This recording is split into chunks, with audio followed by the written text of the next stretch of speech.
Yang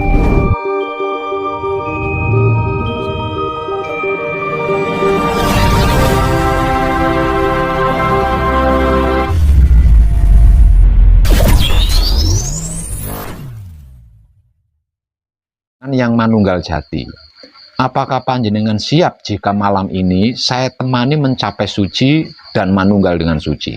Siap. Nah, kalau panjenengan siap malam ini saya temani mencapai suci dan manunggal dengan suci, ada satu pertanyaan dari saya yang harus panjenengan jawab dengan tegas. Setelah saya temani mencapai suci dan manunggal dengan suci, apakah nanti panjenengan siap untuk mempertahankannya? Siap.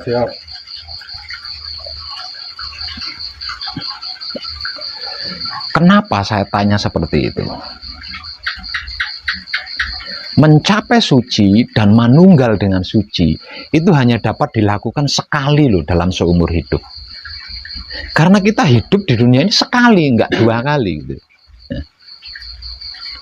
Dikarenakan kita hidup di bumi ini hanya sekali, maka mencapai suci, manunggal dengan suci, itu pun hanya sekali dapat dilakukan selama seumur hidup. Enggak bisa diulang 2-3 kali, itu enggak bisa.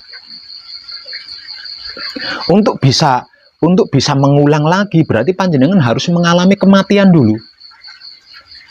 Panjenengan harus mengalami mati, terus nunggu giliran lahir kembali ke dunia, nah baru panjenengan bisa mencapai suci lagi dan manunggal dengan suci lagi. Gitu. Jadi setelah mencapai suci, setelah manunggal dengan suci, kalau tidak dipertahankan, kan percuma. Percuma panjenengan melakukan Isra Mi'raj dengan susah payah. Percuma saya menemani panjenengan dengan seluruh jiwa raga saya, kalau tidak dipertahankan.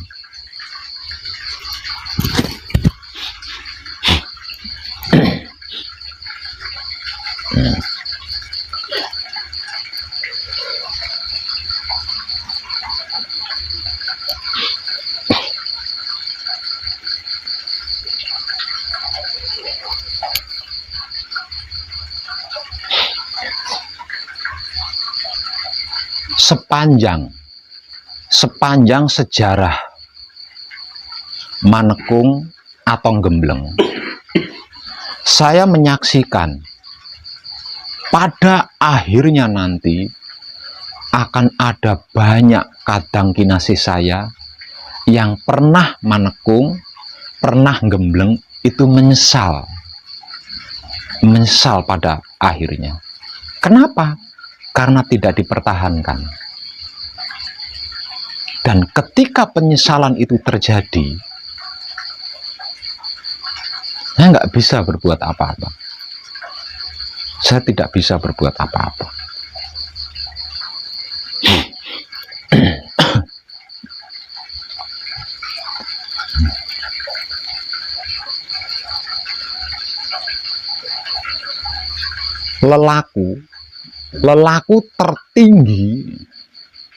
Lelaku tertinggi adalah kesadaran kontinu.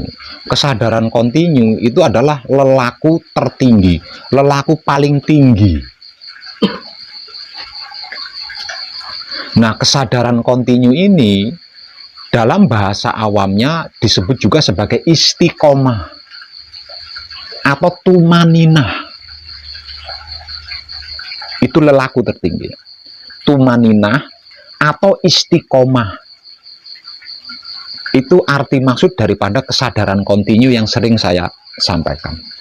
Lah ini lelaku tertinggi loh. Lelaku tertinggi. Di taraf lelaku saja ini nggak gampang loh Mas ya. Istiqomah, tumaninah, kesadaran kontinu ini nggak gampang loh. Nggak gampang loh. Maka nanti setelah panjenengan mencapai suci dan manunggal dengan suci, panjenengan harus istiqomah loh mempertahankan ini. Harus tumaninah mempertahankan ini. Harus kontinu mempertahankan ini. Kalau tidak, panjenengan akan seperti orang awam lagi, mengalami kebingungan, kalau nggak dapat enak, nggak bisa bahagia. Kalau nggak dapat enak, menderita. Panjenengan akan mengalami ini. Panjenengan akan mengalami bahagia sedih ini tadi. Lah bahagia sedih inilah karma manusia. Ketika panjenengan mengalami bahagia di saat menemukan enak, berarti panjenengan kena karma tuh di situ. Kalau tidak mengalami enak, panjenengan sedih, merasa menderita, itu panjenengan sudah kena karma di situ. Nah, jadi secara simpel, secara ringkas, karma itu adalah bahagia dan sedih. Nah, seorang pelaku spiritual hakikat hidup ini harus terbebas dari yang namanya bahagia dengan sedih ini tadi. Harus terbebas. Terbebasnya seseorang dari bahagia dan sedih berarti terbebas dia dari karma. Nah, untuk itu dibutuhkan istiqomah, untuk itu dibutuhkan tumaninah, untuk itu dibutuhkan kesadaran kontinu. Kalau tidak, ya panjenengan akan kembali ke masa lalu. Kalau dapat enak bahagia, kalau dapat nggak enak bersedih, kalau dapat enak seneng, kalau dapat nggak enak menderita. Panjenengan akan kembali ke situ.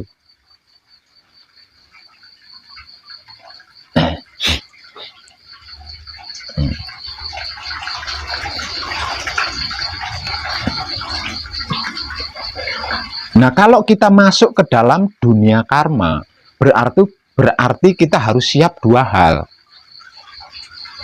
Siap bahagia, siap menderita. Kalau kita mau masuk ke dunia karma.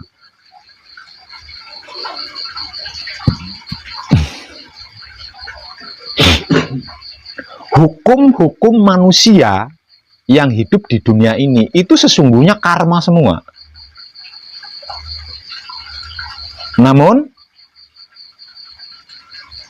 semuanya manusia yang menciptakan hukum-hukum manusia itu, maunya yang enak-enak saja. Kalau ndak enak, ndak mau. Padahal enak dan ndak enak itu diciptakan sendiri. Itu karmanya sendiri. Nah, kalau panjenengan sampai kembali ke ranah itu lagi,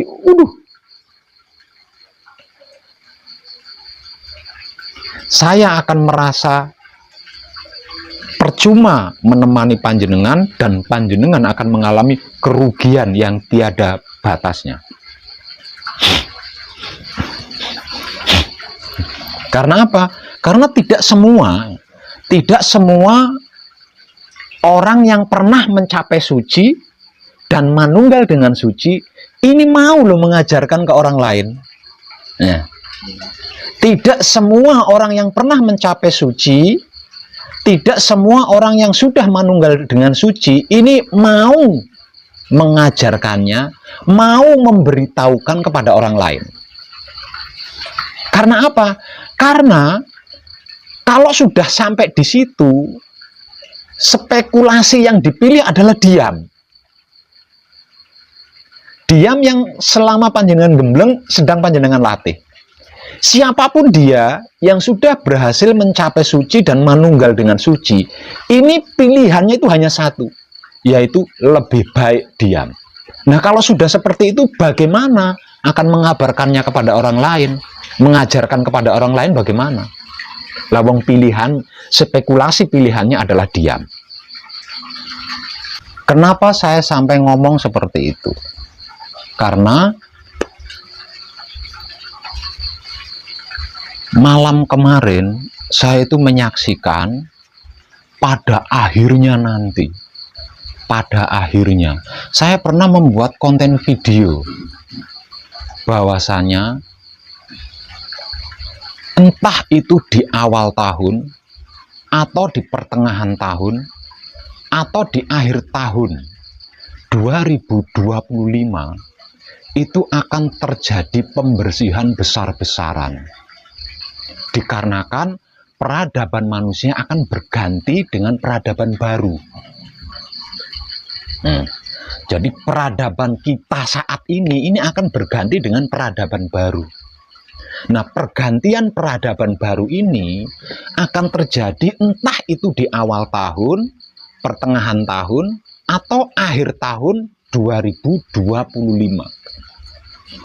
Pada akhirnya nanti yang saya maksud ini di tahun ini. Itu pada akhirnya yang saya maksud itu di situ. Lah, secara awam dan secara umum hal itu disebut-sebut sebagai kiamat. Hal tersebut disebut-sebut sebagai kiamat.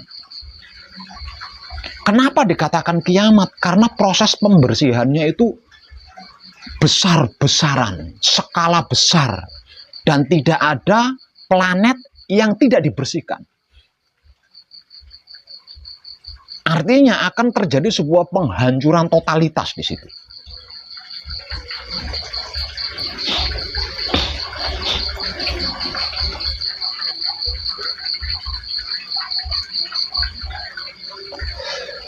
Lah, dipastikan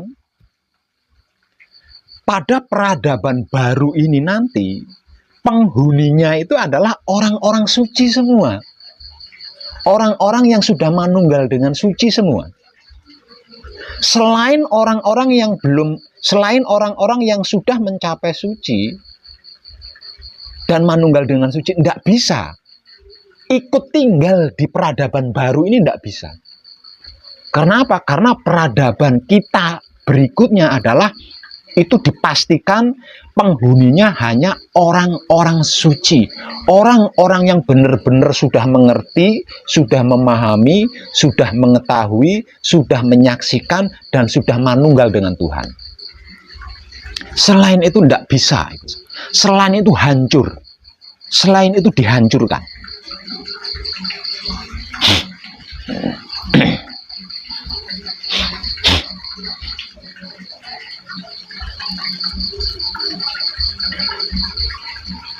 Lah, saya menyaksikan ada banyak para kadang kinasih saya yang sudah bersusah payah gitu ya. Sudah bersusah payah meninggalkan pekerjaan, meninggalkan kepentingan, meninggalkan keluarga, meninggalkan semuanya untuk mengikuti manekung, untuk mengikuti gembleng. Tapi setelah selesai manekung, setelah selesai gembleng, ini tidak dipertahankan. Nah, tidak dipertahankan secara istiqomah, tidak dipertahankan secara tumaninah, tidak dipertahankan secara universal, secara kontinu. Nah, mereka ini nanti akan menyesal. Di tahun itu akan menyesal. Dan penyesalannya ini ada di hadapan saya. Karena apa? Karena bisa dikatakan dunia ini akan digulung, dilipat gitu loh. Menjadi satu tempat kan. Jadi apapun yang terjadi kan bersama kita. Nah, mereka-mereka yang menyesal ini ada di depan kita. Ada di depan saya. Dan dia menyatakan penyesalannya kepada saya. Apa nggak hancur hati saya? Sementara saya tidak bisa menolong. Karena itu adalah kebodohannya sendiri.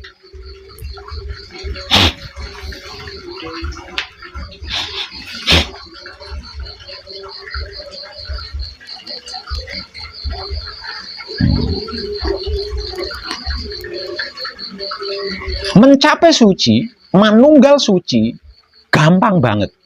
Selagi saya masih hidup. Selagi saya masih ada di sini. Mencapai suci, manunggal dengan suci, gampang sekali. Dan itu gratis. Selama saya masih ada di sini. Tapi untuk mempertahankan kemanunggalan panjenengan dengan suci, lah ini yang tidak gampang. Karena itu adalah panjenengan sendiri yang melakukan. Panjenengan sendiri yang melakukan. Saya tidak bisa mempertahankan kesucian panjenengan secara kontinus. Enggak bisa loh, itu sucinya panjenengan kok. Nah ini. Nah dengan ini, Dengan kesaksian ini, saya jadi dapat satu ilmu baru. Dengan kesaksian ini, saya menjadi mendapatkan satu ilmu paling baru. Ilmu apa itu, Pak Web? Ternyata manunggal jati atau manunggal suci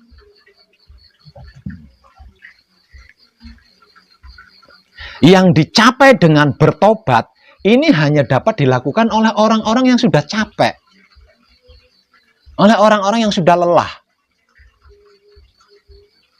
Kalau belum capek, belum lelah, akan mengalami kesulitan untuk mempertahankan kemanunggalan jati, untuk mempertahankan kesucian diri panjenengan, untuk mempertahankan fitrahnya panjenengan sendiri. Panjenengan akan mengalami kesulitan kalau panjenengan belum lelah, belum capek. Sebab pasti akan tergoda. Lah, ada banyak yang seperti ini.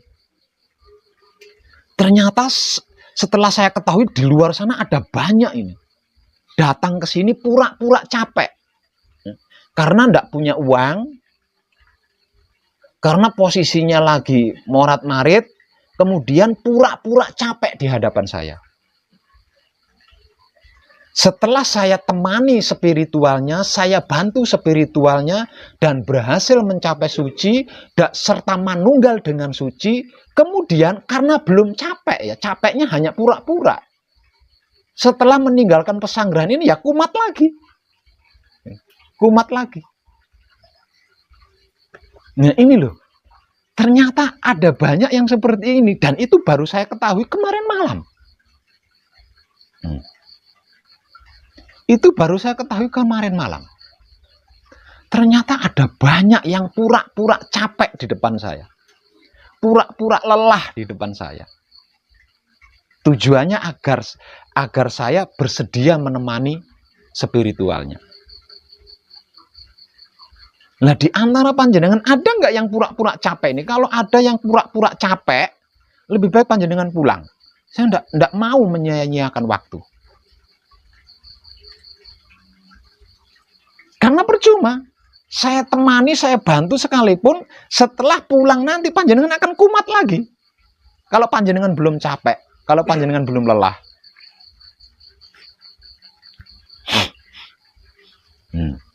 Jadi, bertobat itu hanya berlaku untuk orang-orang yang sudah capek, udah lelah. Kalau belum capek, belum lelah, tidak akan bisa bertobat, itu tidak akan bisa. Artinya ada kemungkinan kumat lagi nantinya. Nah, kalau kumat lagi, fitrahnya panjenengan, sucinya panjenengan ini akan ternoda. Nah, kalau sudah ternoda ini kurang gitu loh. Ternoda sekali kurang, ternoda 2 kali kurang. Nah, terus dia selalu mencari noda karena ada tuntutan kurang, nodanya itu kurang. Nah, kalau sudah seperti itu kan udah gagal nih. Ya. Fitrah ini kan sudah gagal. Nah, kalau sudah gagal kan nggak bisa diulang lagi. Lalu hanya bisa dilakukan sekali dalam seumur hidup.